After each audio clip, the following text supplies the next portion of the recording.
Fala, mano. Vamos para a nossa videoaula de hoje. E hoje nós vamos continuar a matéria do capítulo 8, tá bom? Como eu falei para vocês, a gente já viu, o capítulo 8 é imenso. Então, eu tentei ver uma maneira de conseguir passar tudo para essa videoaula sem que ela ficasse muito grande, mas não vai funcionar, vai ficar muito ruim. Então, hoje nós vamos falar sobre a coexistência pacífica, sobre os conflitos, alguns dos conflitos da Guerra Fria, e o pedaço da Revolução Cubana, da descolonização africana e asiática e da Guerra Fria na América Latina. Nós vamos falar uma parte dessas três na aula que vem e a outra parte conforme a gente for avançando nos próximos capítulos, tá bom? Então, na aula que vem, da semana que vem, nós vamos voltar nesses temas e já corrigir os exercícios desse capítulo, tá? Hoje falaremos, então, da Revolução Chinesa, Coexistência Pacífica, Revolução Chinesa, Guerra da Coreia e Guerra do Vietnã. Então vamos lá. Sobre a coexistência pacífica, aqui, né? Nós já falamos na nossa aula do Zoom um pouco sobre ela. O que foi isso? Foi um período marcado pela eleição do Nikita Khrushchev, na União Soviética após a morte do Stalin. Então é o momento que a União Soviética vai passar por uma desestalinização, tá? Então, todas aquelas práticas características do stalinismo, como personalidade, culto à personalidade, a liderança, né? Os expurgos, o autoritarismo e entre outras coisas, elas vão reduzindo com o passar dos anos do governo Khrushchev. Tá? Além disso, a política externa soviética vai ser de uma preocupação com a possibilidade de um conflito, terceiro conflito mundial ocorrer. Então a União Soviética vai buscar ter um diálogo com os Estados Unidos para que eles possam ter uma relação mais saudável, digamos assim, né?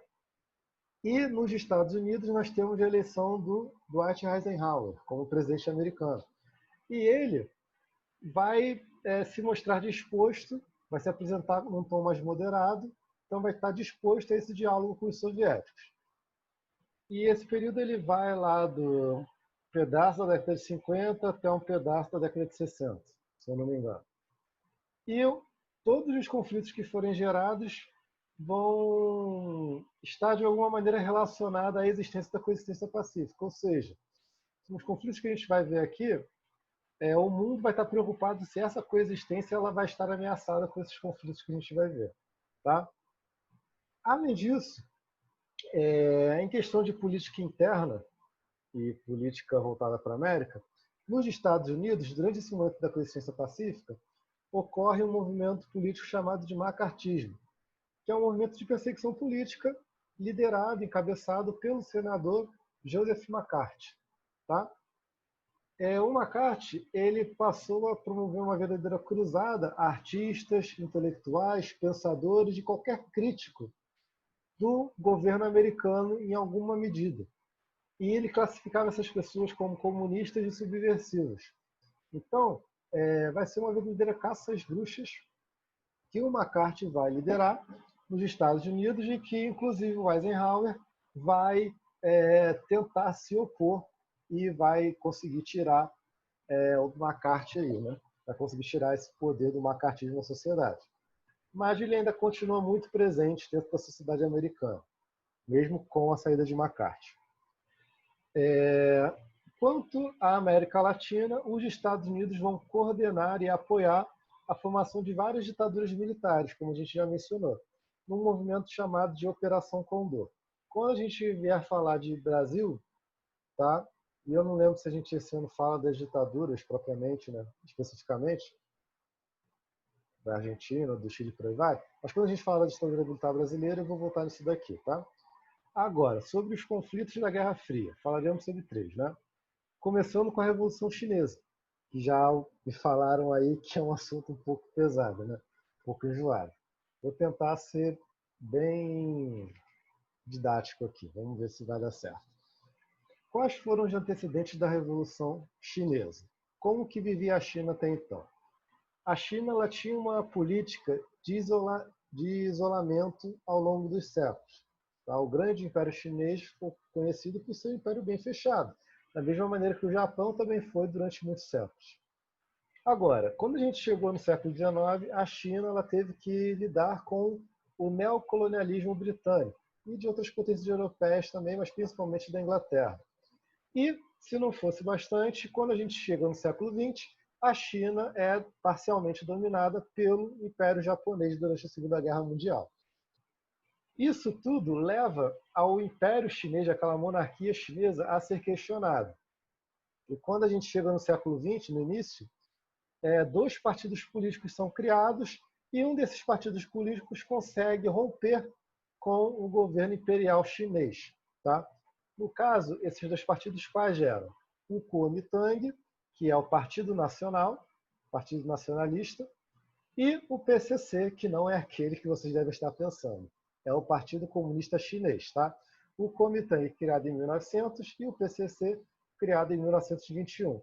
E, apesar desses dois partidos serem altamente críticos à monarquia chinesa, ao Império Chinês, o Kuomintang é considerado um partido nacionalista, enquanto que o PCC é um partido comunista. E, por isso, eles terão algumas diferenças entre si e estarão envolvidos até mesmo em guerra civil. Tá? Em sua criação, os nacionalistas são liderados por um cara chamado Sun Yat-sen e o PCC pelo Mao Tse-tung, que vai ser uma figura mais conhecida da gente aqui. Então, em 1911, inicia-se o domínio do Kuomintang na China. O que vai acontecer? O Kuomintang consegue retirar a dinastia Qing do poder e instaurar um governo republicano democrático na China. Apesar de não ser na China inteira, ele consegue instaurar esse governo no sul da China. O norte ainda permanecia o sistema imperial. Dito isso, esse conflito entre o sul e o norte se desenvolve, a ponto que nasce uma verdadeira guerra civil aí na China. Então, uma guerra civil entre o Kuomintang e seus apoiadores e os defensores da monarquia chinesa. Então, a elite tradicional chinesa, por assim dizer. Agora, durante esse momento especial, o Kuomintang vai receber o apoio do Partido Comunista Chinês, porque eles vão ter um inimigo em comum, que vai ser a monarquia chinesa, a monarquia imperial. Uma vez que essa primeira guerra civil já esteja no seu fim, vai ser a vez de tanto o Kuomintang como o PCC entrarem em conflito. E, após a saída de Sun Yat-sen, chega à liderança do Kuomintang um cara chamado Chiang Kai-shek, em 28. E a política do Chiang Kai-shek é de justamente perseguir membros do Partido Comunista Chinês. Então, a política altamente autoritária de perseguição ao PCC. Tá? E inicia-se uma nova guerra civil. Então, a primeira guerra civil era contra a monarquia imperial, uma vez que ela acaba, inicia-se uma segunda contra o Partido Comunista Chinês, que vai durar entre 27 e 37.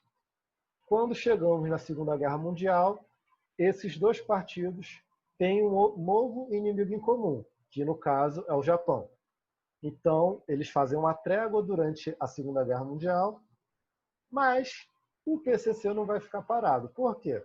Um pouco antes desse caso da Segunda Guerra, o Mao Tse-tung já está tendo que fugir junto com os partidários do PCC por causa da perseguição do governo do Chiang Kai-shek, do governo liderado pelo Kuomintang. Nisso, de 34 a 38, Mao Tse-tung lidera a Grande Marcha na China. E essa Grande Marcha é o que vai levar as ideias socialistas para os campos chineses, para territórios que até então os camponeses chineses não haviam tido contato ainda com essas ideias do PCC. Agora, acabamos com a Segunda Guerra Mundial, em 45, e chegamos em 49. Em 49, os comunistas já têm bastante poder e conseguem tirar o Kuomintang do poder do governo. E com o PCC, o Mao Tse-tung chega ao poder na China. Tá? Os nacionalistas do Kuomintang, não tendo outra alternativa, acabam se reservando na ilha de Taiwan e declamam a República da China naquela ilha, com o apoio dos Estados Unidos. Então, hoje na China, nós temos dois territórios, a China em si e Taiwan, que é a República da China. Então, temos a República Democrática da China e a República da China. Tá? E até hoje é uma questão diplomática muito forte se você é líder de uma nação que reconhece ou não a ilha de Taiwan como um território independente da China. Então, é uma questão diplomática muito forte ainda hoje. Então, a partir do governo do Mao Tse-tung, inicia-se uma nova fase na República Chinesa, em que os comunistas estão no poder. Do Mao Tse-tung até 1953, a China ela vai estar alinhada à União Soviética, mesmo que com algumas diferenças entre o Mao Tse-tung e o Stalin. Quando o Stalin morre, essas diferenças vão ficar mais acirradas. Então, em 53, a China decide, na data de morte do Stalin, a China decide romper relações diplomáticas com a União Soviética. Então, aquela ideia de terem duas grandes nações comunistas, ela vai por água abaixo, porque elas não vão mais ser aliadas. A China desenvolve o seu comunismo de uma maneira e a União Soviética mantém a sua pegada que já estava em andamento. Tá? Em 58, o Mao Tse-tung ele vai colocar em prática um grande plano econômico, que é o Grande Salto para Frente. E esse plano ele é marcado por investimentos na agricultura e organização dos camponeses entre os meios de produção. Esse investimento ele não vai dar muito certo, tá? E aí, consequentemente, o Mao Tse-tung ele acaba sendo afastado de suas funções de líder por um tempo. Mas, em 66, Mao consegue chegar novamente, consegue voltar novamente à sua posição de liderança suprema na China e, a partir desse ano, ele inicia o movimento da Revolução Cultural, que foi uma perseguição política dentro da China com base ideológica. Então, é muito semelhante ao que Stalin fez durante os seus grandes expurgos. Todos aqueles que possuíam críticas de administração de Mao Tse-tung eram perseguidos e as suas ideias contidas no livro vermelho, né, um livro contendo as ideias do Mao Tse-tung, deveriam ser valorizadas de qualquer, até mesmo professor, jornalista, de por aí vai, que fossem contrários à Revolução Cultural, seriam perseguidos e até mesmo mortos. Tá? E essa é a pegada da China até a morte de Mao Tse-tung em 76, quando assume Deng Xiaoping, que era um membro do PCC e que havia sido colocado em segundo plano pelo Mao, e tendo uma perspectiva mais moderada de governo, a Revolução Cultural se encerra a partir daí. E assim a gente fecha a Revolução Chinesa por enquanto. Considerações finais. A União Soviética só vai se reaproximar à China politicamente ao final do século XX, ou seja, já no final de sua existência. A China, por já ter rompido com a União Soviética, ela não vai querer fazer parte do Pacto de Varsóvia, mas isso também não quer dizer que ela vai se alinhar ao outro bloco, que é o bloco capitalista. Ela vai se manter neutra nesses conflitos. Quer dizer, não totalmente neutra, porque como a gente vai ver, no caso da Guerra da Coreia, a China participa ao lado da Coreia do Norte e da União Soviética, mas não aliadas diretamente à União Soviética, né? Então a China se mantém aí meio que independente. E uma coisa interessante é sobre a perspectiva socialista que a China tem, que é diferente da União Soviética. Como assim? No marxismo, que é uma das teorias que o socialismo soviético se põe, né, o comunismo se constrói, ele coloca como protagonista dessas lutas revolucionárias o operário. No maoísmo, no stalinismo tivemos de operário. No maoísmo, é um outro personagem que é o protagonista, não é o operário, sim o camponês, visto que a realidade chinesa não era uma realidade de fábrica, já era uma realidade agrária. Então, o foco do Mao Tse-tung é conscientizar o camponês de não o operário, apesar de que os operários terão uma participação mais para frente, muito secundária, mas terão. Da mesma maneira que na União Soviética, os camponeses também têm uma participação importante. Tá? E o importante aqui é essa perspectiva, esse protagonismo camponês dentro do maoísmo acaba aproximando a realidade chinesa muito mais da esquerda dos socialistas da América Latina do que os socialistas da União Soviética. Mas isso aí a gente guarda para falar mais para frente, tá? Dito isso, passemos para a Guerra da Coreia. Tanto a Guerra da Coreia como a Guerra do Vietnã, elas estão relacionadas com o fim da Segunda Guerra Mundial, em que as porções norte dessas duas regiões, da Coreia e do Vietnã, serão socialistas e as porções sul serão capitalistas, tá? Agora sobre as diferenças. No caso da Guerra da Coreia, é uma guerra bem curta, dura de 50 até 53, quer dizer, não tão curta, né? Em que a Coreia do Norte, buscando unificar o território para impor o socialismo universal ali, invade o Sul, a Coreia do Sul. Só que aí, nessa invasão, o Sul recebe apoio dos Estados Unidos e da Inglaterra e o Norte da China, da União Soviética. O conflito tem duração de 3 anos e, no final das contas, é criado um armistício que seria a Trégua de Panmunjom. Mas não é assinado nenhum tratado de paz que finalize com a guerra. E isso até hoje. Tecnicamente, as Coreias ainda estão em guerra, só estão no momento de trégua, que já dura mais de 50 anos. Mas, tecnicamente, ainda estão em guerra. Tá? Essa aproximação do... Esqueci o nome dele. Do Kim Jong-un. Não. Do Kim Jong-un com o presidente lá da Coreia do Sul. Eles estão entrando em diálogo. Talvez a assinatura desse tratado ocorra, mas pode ser que sim, pode ser que não. Agora sobre a Guerra do Vietnã. O Vietnã era uma região controlada pela França, naquela dinâmica do neocolonialismo que a gente já estudou no passado. E, após a Segunda Guerra Mundial, ele vai conseguir a sua independência em 55, através da Guerra da Indochina, que é a região do Vietnã. A Indochina comporta a região do Vietnã e mais 2 outras nações que eu não lembro agora o nome. Laos, Indochina e outro não lembro. Não, Laos, Vietnã e outro não lembro. Só que, com a independência do Vietnã da França, o território não está unificado. Ocorre também essa divisão entre norte e sul, da mesma maneira que na Coreia. Agora, o que vai acontecer no Vietnã? Ocorre uma consulta popular entre o povo vietnamita para decidir se o Vietnã ele se une ou se ele se mantém separado. E os vietnamitas votam pela separação, mantém separado. A unificação é rejeitada.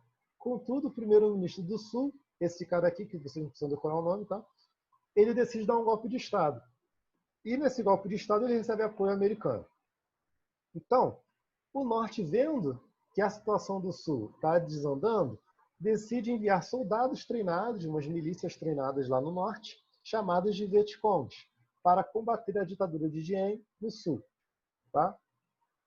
Agora, vendo que o Sul perderia esse conflito, os Estados Unidos decidem entrar diretamente com envio de soldados e envios de armas nesse conflito. Em 61, agora sob o governo Kennedy. Já passamos do governo Eisenhower. Sob o governo do presidente Kennedy. E nos anos seguintes, cada vez mais soldados são enviados para o Vietnã. Contudo, os soldados americanos não conseguem reverter a situação da guerra. E os vietnamitas, os Vietcongs do Norte, mesmo sem infraestrutura nenhuma, mesmo sem grandes tecnologias militares, mas também com o apoio ali indireto, né, da União Soviética, conseguem resistir e a guerra vai se arrastando.